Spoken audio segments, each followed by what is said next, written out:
Hello दोस्तों, तो आज हम जानेंगे कि जब हम खाना खाते हैं तो हमें उसके बाद नींद क्यों आती है या फिर हमें थोड़ा आलस जैसा क्यों लगता है। तो जो कार्बोहाइड्रेट होता है वो स्लीप को इंड्यूस करता है और जो प्रोटीन रिच फूड्स होते हैं वो हमारी बॉडी में अलर्टनेस को बढ़ाते हैं। लेकिन कैसे? तो जब हम ऑर्डिनरी प्रोटीन रिच फूड्स लेते हैं तो इससे क्या होता है कि हमारी बॉडी में जितने भी अमीनो एसिड्स होते हैं वो अवेलेबल हो जाते हैं, जिसकी वजह से क्या होता है कि this cause traffic jam in the amino acid transport system in brain cells. जो ट्रिप्टोफैन होता है जो कि अमीनो एसिड है वो सबसे ज़्यादा बल्किस्ट अमीनो एसिड होता है, जिसकी वजह से ये क्या होता है जो ब्रेन सेल्स में जो इसका ट्रांसपोर्ट होता है बहुत ही ज़्यादा स्लोली होता है।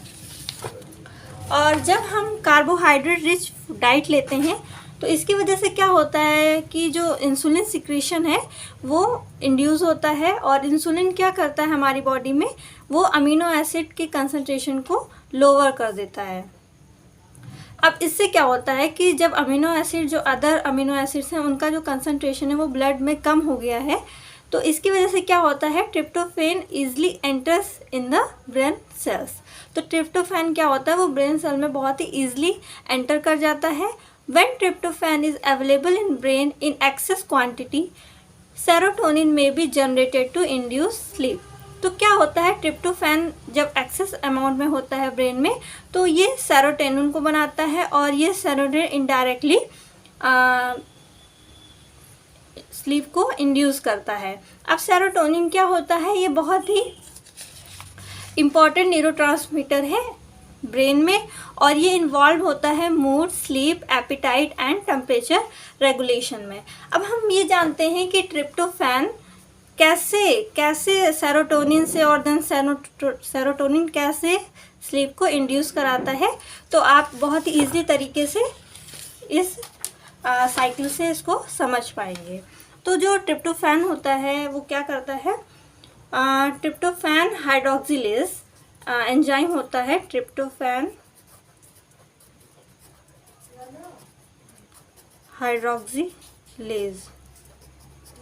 इस एंजाइम की कैटालाइज की वजह से ये एंजाइम इस रिएक्शन को कैटालाइज करता है और जो ट्रिप्टोफैन है वो कन्वर्ट हो जाता है 5 हाइड्रोक्सी ट्रिप्टोफैन, 5-HT भी इसको बोलते हैं, और देन ये चेंज हो जाता है सेरोटोनिन में।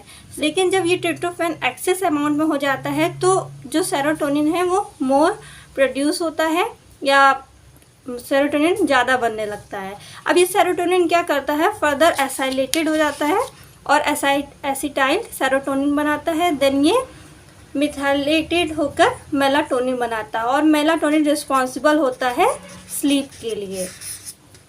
अब दोस्तों मेलाटोनिन क्या है, ये स्लीप के लिए रिस्पॉन्सिबल होता है और एक मेलानिन होता है। तो आप मेलानिन और मेलाटोनिन में प्लीज़ कंफ्यूज मत होइएगा।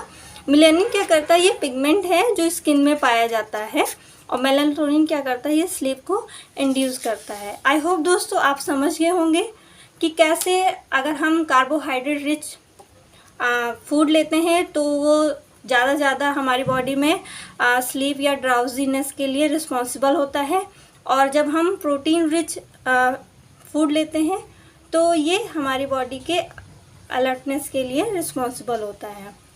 थैंक यू दोस्तों।